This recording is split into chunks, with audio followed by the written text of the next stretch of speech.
Hello and welcome to Money Talks for December 2015. I'm your host, Ed Marshall. We have a great show lined up for you. We'll tell you about how man's best friend is playing a unique role in the healing of soldiers who return home from war. We'll also talk to a local Delgado Community College graduate who's making her name in the local business community. And with this being the holiday season, we'll show you what the fashion conscious are wearing to work and to fun evenings out on the town. All of that and so much more when we come back. You're watching WLAE, New Orleans Public Television. Find us on Facebook and follow us on Twitter.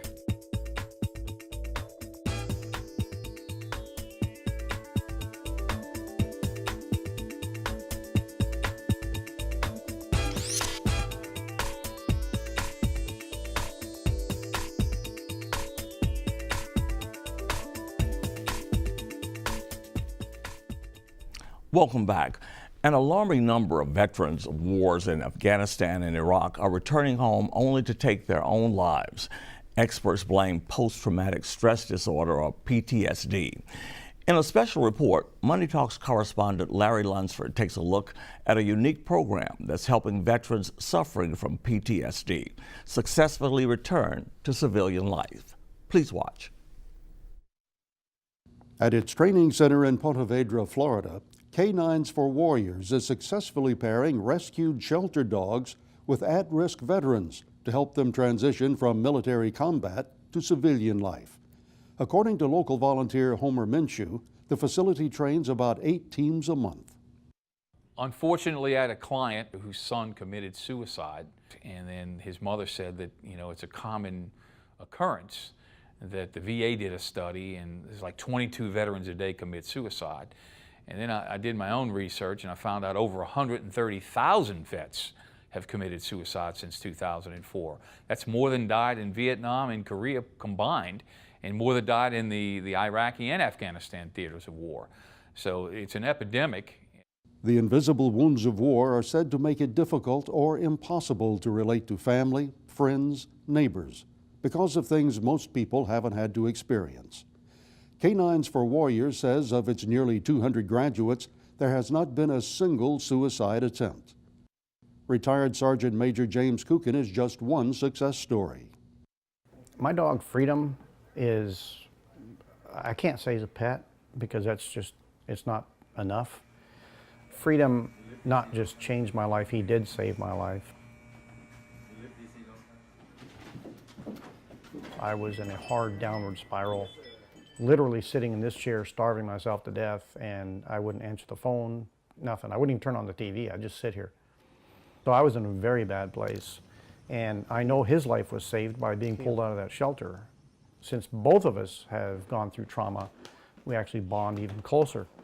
And I know what his triggers are, and I try to protect him, and he knows what my triggers are, and he protects me. They train these dogs to recognize when a vet goes into a post-traumatic syndrome. There's a hormone that our body puts out when we go into a post-traumatic stress scenario. And the dogs sense that particular hormone, and it will jump up and snap him out of the post-traumatic stress. If you're missing an arm or a leg, or you've been in battle, or have a bomb is blown up over your head and your skull is cracked in several places, you're going to have post-traumatic stress. It costs about $17,000 to have these dogs professionally trained with the veteran. We have about 25 to 30 volunteers here locally. We just did our second fundraiser at the Deutsches Haus in Metairie. We raised, right now we're up to $34,000. Thanks to First NBC helping us, we've gotten to that number. We're trying to, in our local state, in our local area, South Louisiana, Mississippi, wherever, trying to bring more awareness to this issue so we can have more and more fundraisers, do a lot of different things to raise money for K9s for Warriors. Minshew says a Louisiana veteran from Destrehan is currently being trained at Camp K9, and they are hoping to send several more Louisiana veterans to K9s for Warriors, which seems to be proving that man's best friend is also the best medicine. All right, so all the exercises, guys, if you have any trouble, let me know. Use your treats, use your voice, mold, lure, do whatever you need to do to get them there, okay? Enjoy your dogs. Have fun. This is Larry Lunsford for Money Talks. Thank you very much, Larry. And if you'd like to know more about Canines for Warriors, you can befriend the local organization on Facebook, A Toast to Our Heroes, New Orleans, or you can go to caninesforwarriors.org. We'll be back after this commercial break. Stay with us. St. Jude Children's Research Hospital is literally saving kids' lives. It's a very special place, friendly place. To see the kids that they're helping on a daily basis was unbelievable. Families never receive a bill from St. Jude. Discoveries made at St. Jude are freely shared. The hardest cancer cases in the world go to St. Jude. We won't stop until no child dies from cancer. Join us. Join us in supporting Hoops for St. Jude. Visit stjude.org/hoops to find out how.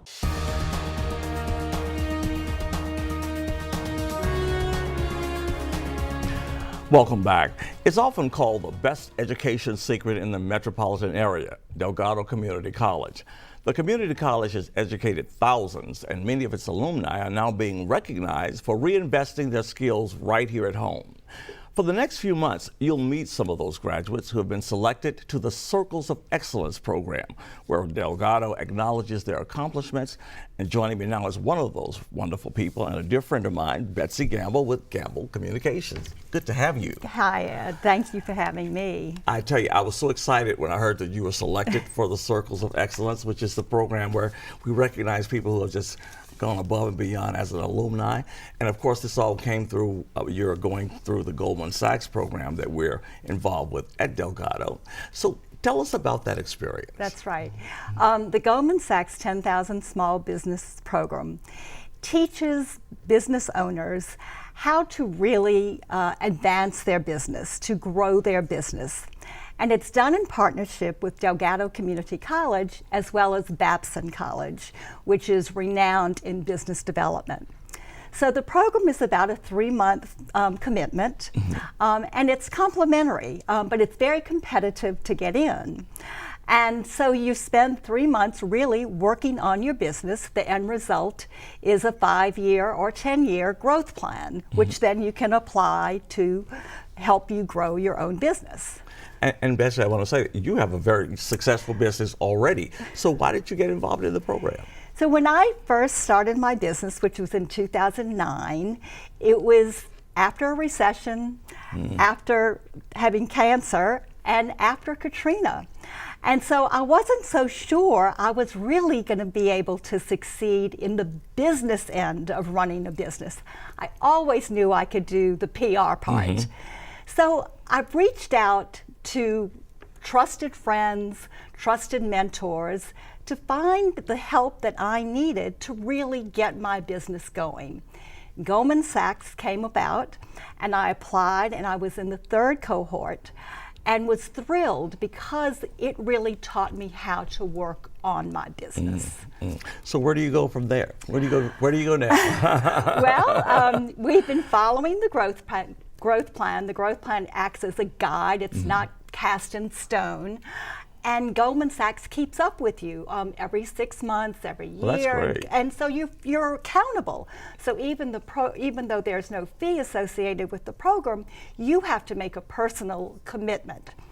So in terms of our growth, we expanded our services from strictly PR to much more branding and marketing. That's great. And really have developed a niche for nonprofits.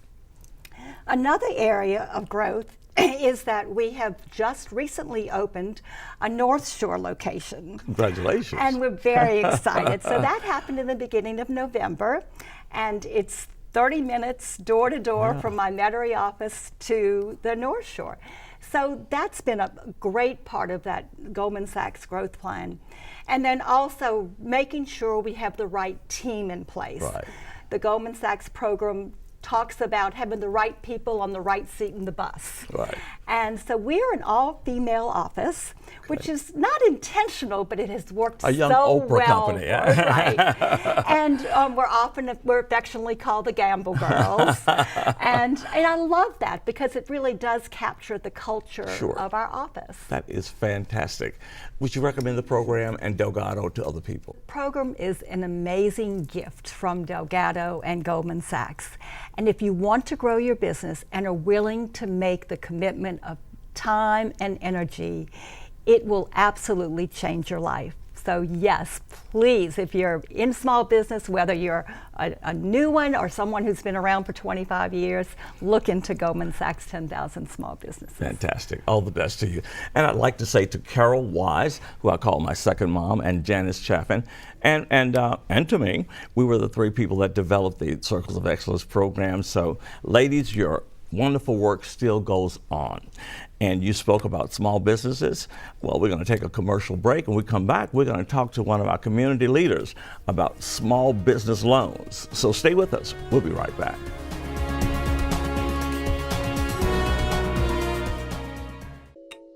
You're watching WLAE, New Orleans Public Television. Find us on Facebook and follow us on Twitter.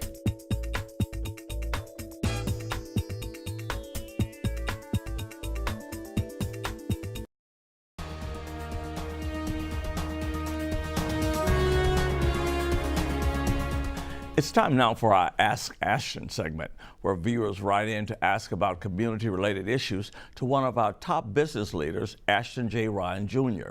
Our question today comes from John Jamerson, who lives in St. Rose. Jamerson asks if there's any difference in the way large banks and small community banks serve small businesses, especially in the area of commercial lending. Here's Ashton's answer. To be honest with you, we have what's called a dual banking system, but it really doesn't represent a huge change between how banks serve their customers.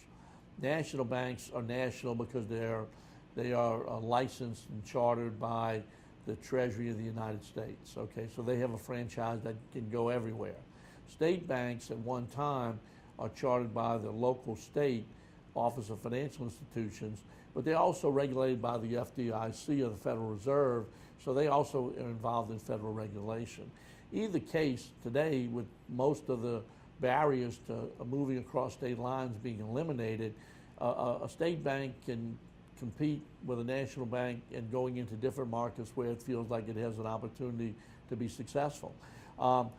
Typically, the national banks tend to be larger because they have been nationwide for quite a while, and the state banks tend to be a little smaller, but there are plenty of very large state banks. So realistically, the service level is not impacted by whether it's a national or state.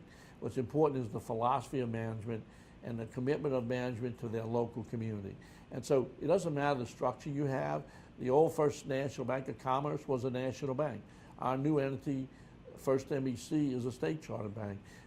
We did the same things in either format, and we do well in both formats. So I don't really think there's a big difference between the two from a standpoint of customer service and interaction, although it does tend to be, larger banks tend to be more national, state less, but that was mostly because of the barriers that existed about interstate banking, and those are all gone. So today a bank can set a branch up in any state they choose to be in, and that's a great thing for everybody, and it's also good for competition in the United States. So I think they're not big differences. It's mostly about who regulates you and how you progress in developing your own business plan. Well, thank you, Ashton. And if you have a question for Ashton, you can write to us here at the station or send your inquiry to our Facebook page and we'll get your question to him. Well, this is the most magical time of year, the holiday season. People are out and about shopping, booking flights to meet family members, and giving more generously to others. But that all can be foiled if one does not keep safety top of mind. Joining me now in the studio is the president and CEO of Crime Stoppers, Darlene Costanza. Thanks for being with us again, Darlene. Thank you. Last month you talked about some of the safety tips, but let's go more into expansiveness in terms of tips, this because holidays are so close upon us now, in terms of some other things we need to be cautious of. Well, we talk about going out to shop, but let's remember what our home does to anybody who's a potential thief. So you want to be very careful about how you stage your presence inside your home. You don't want to leave windows wide open with everybody having a view of those wonderful gifts under the tree.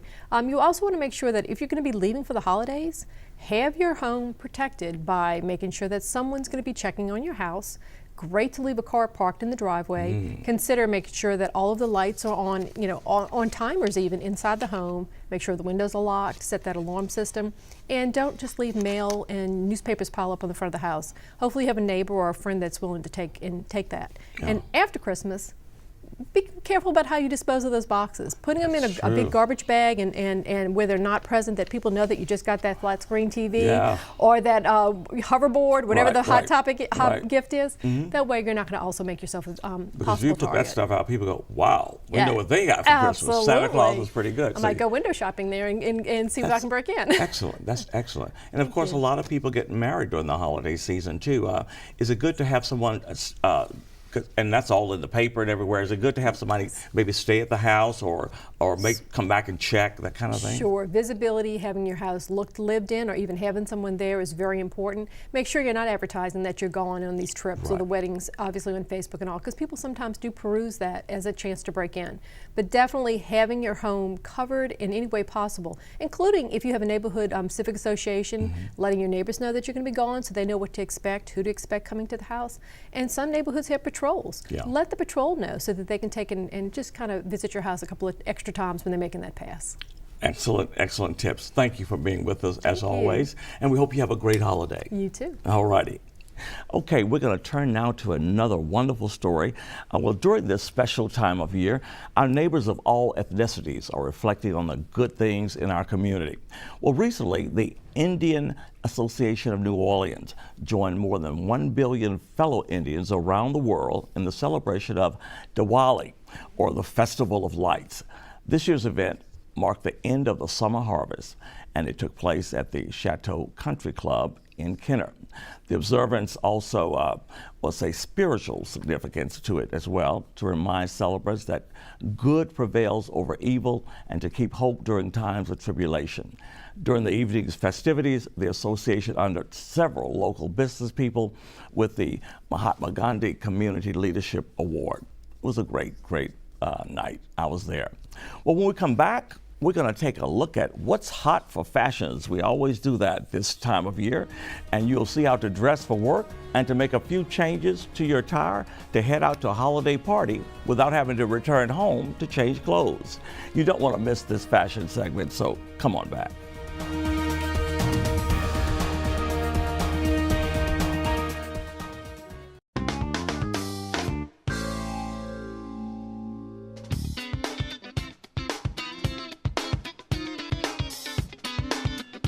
Weeknights at midnight on LAE.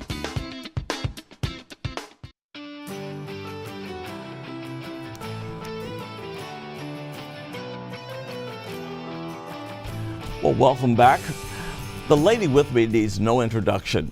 From the fashion houses in New York to the couture shops in Milan, the name Tracy Dundas Baker turned heads. And we are so fortunate to have Tracy back with us, and her talents are located, and she uses them right here in the Crescent City. Tracy, so good to have you back with us. Oh, thanks for having me. As always, as always. You've been a very, very busy girl. You've been doing your thing. Of course, you're the founder of Fashion Week here. Yes. New Orleans Fashion Week is my little baby that I started actually 5 years ago now. Get out. Goodness. And when does it happen? So I am actually in preparation now for spring, March 2016, lining up designers from out the Gulf Coast and Southern region, and just looking forward to 5 days of amazing runway shows to feature them on the runway. You know what, I like the fact that you decided that fashion can happen in New Orleans. You can go and come to these other places, but fashion can happen here.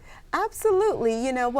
I built my career around fashion, and so, with Hurricane Katrina and everything kind of just went away, I just recognized that we really needed to bring more attention to our fashion industry and just kind of bring it back. And we have so many hidden talents, undiscovered gems in the city, and so I'm always excited about all the designers that come to show on the runway with us. Well, I tell you, I was at the show last year. It was absolutely fabulous. Oh, good. It was great. It was I great. wanted to put you on that runway, you Oh, know. I don't know about all that, but you know, I'll lose a little weight. I'll let you know. But you had absolutely fabulous designers, great models. You. And your husband Arnold Baker was there. He's making sure everything was timed. It was just wonderful.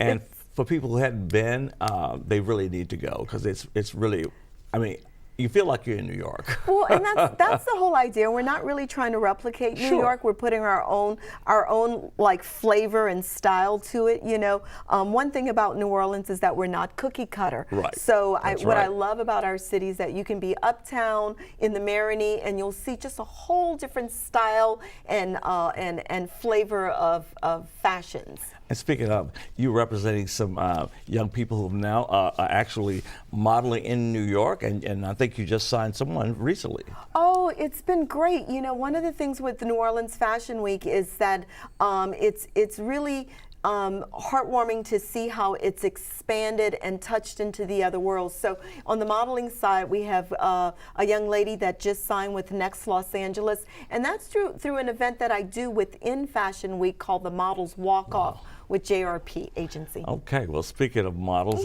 you know, normally we'd have our buddy Chet Posho with us, but of course, you know, Chet passed on, and we're still deeply sad. This was our first year without him, but we wanted to put up a picture to say, Chet, we still love you, and he would have been here with his big bow tie.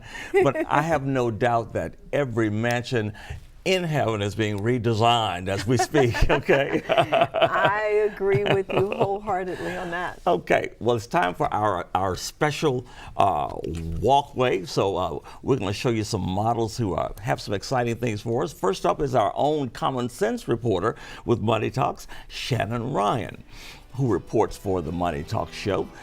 Shannon is just a super young lady. She's in college and studying business administration. And when she's not at the show, talk to us about her outfit. Yeah, this is a great day outfit, office outfit, I think, that she's wearing. You know, the whole idea with this is being in the color of the season and then putting this really luxurious leather jacket on it, makes it into more of a work function kind of look. Yeah, that's great. And we're gonna have Shannon come back and you'll see her a little different, almost with the same outfit on, but she doesn't have to go home to change for an evening. Right, you know, that's really nice. Because that's hard. It is, you know, for girls, many times we're running from point A to point B, so being able to transition easily from that day to evening look is really important and makes life easier when you're on the go. Okay. And now we have our model, Mr. Rosha Washington. Rosha is local, however, he has starred in several films with the local film industry, doing as well as it does. And he's also a finance graduate, and but he's looking to expand his career in the film industry. And Rosha is always looking for, you know, as he goes to work, he likes to always have a good nightlife as well. You know, he's an alpha brother of mine, so you know, alphas tend to be very smart, but also like to have a good time. Talk to us about his outfit. He looks so dapper in this suit. You know, a guy can never go wrong with a full-blown suit. And a dark suit works perfectly for day and evening. You know, a nice seasonal tie keeps it very festive. And still appropriate for the office as well. Okay, and when he comes back, he'll have something on that will show us a little bit of what he can do with that and head out to an evening out. Excellent, I love it, I love it. And you know, our next guy that comes up, he's a wonderful guy. I'm at our buildings connect downtown. Oh, okay. And he's from New York, so he's very accustomed to modeling, and that's Michael Osterhut. And he's from New York, and he always dresses very fashionably. He's in college here as well, and he's majoring in biology. But when he's not in school, you can find him as they call it, a mixologist at the bar at the wonderful European Marriott, the AC Hotel down on Carondelet. It's such a wonderful new, exciting hotel. And he's the man that makes that place move, you know. Tell us about his outfit. Well, so he's wearing a sports coat, but really nice corduroy sports jacket that works well for day to evening as well. And so, you know, what's great about separates is that they can mix and match beautifully. Yeah. The scarf will keep him nice and warm in these cool days that we have here in New Orleans, and I think he looks great. All right, and when he comes back, he'll have a little more addition, or he may take something off before he goes into the evening. And we're going to have Shannon come back up now because she's done some things to get herself. It's after 5, and she's ready to go out and have a wonderful time. And so I think she's changed a little bit, and you know, it's amazing how you can change your hair, could just give you a totally different look. Little small tweaks and changes will adjust the look perfectly. Women are a little bit more lucky because we can pull our hair up and back, and that will give it more of a sophisticated look. But also by changing her jewelry, she's got the bling, yes, the drop earrings, and then notice that beautiful necklace she's wearing. Beautiful. And now we took that leather jacket off and threw on this beautiful crochet shawl. And again, red is always a beautiful color. Beautiful for her skin tone, and beautiful for the holiday. That is great. That is great. Shannon, She's have a wonderful gorgeous. time out. She's Absolutely she's gorgeous. stunning. Yes. She's stunning. I think I'm going to get her on the runway. I figured you might have her on the Fashion Week, so look for Shannon. Yes. And of course, this gentleman, Rosha, is back, and now he's ready to go out. I told you those alphas like to have a good time when they're not working, and he's done some changes. Talk to us. And they love to dress those alpha men, I tell you. So, you know, now he's wearing, what he's done is he's just taken the jacket off from his suit and removed the tie, and then added a scarf and a vest. Really, again, nice, easy changes.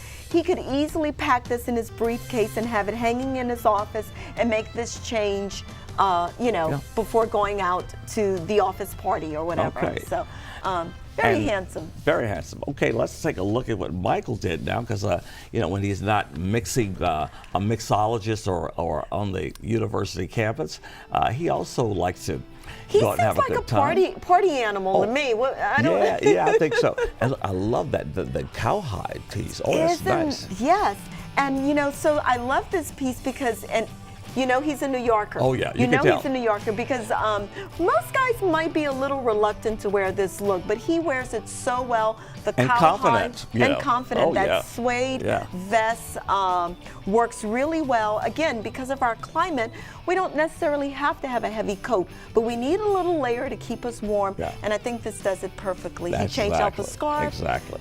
And all of our models, come on back up and join him up on the stage there, because you guys look absolutely fantastic. Fabulous. And Tracy, I want to thank you for being with us, and we certainly going to be with you for Fashion Week. Well, I certainly hope so. Yes. And I know Shannon heard the fact that she might get a chance to walk you on the runway, so I'm sure she'll be in touch. I think I'm going to talk to all three of these good-looking people, and Okay. All right, you guys are looking good.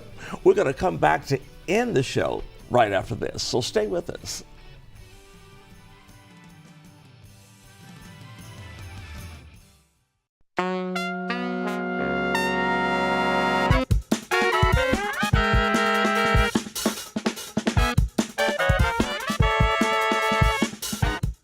Wednesdays at 11 p.m. on LAE. Well, that's going to do it for Money Talks. We certainly hope you enjoyed the show. Have a happy holiday season, be safe, and we'll see you next year. Until then, do something good for yourself, do something good for someone else, and to remember, always stay in peace, not pieces. I'm Ed Marshall, your host of Money Talks, and we'll see you.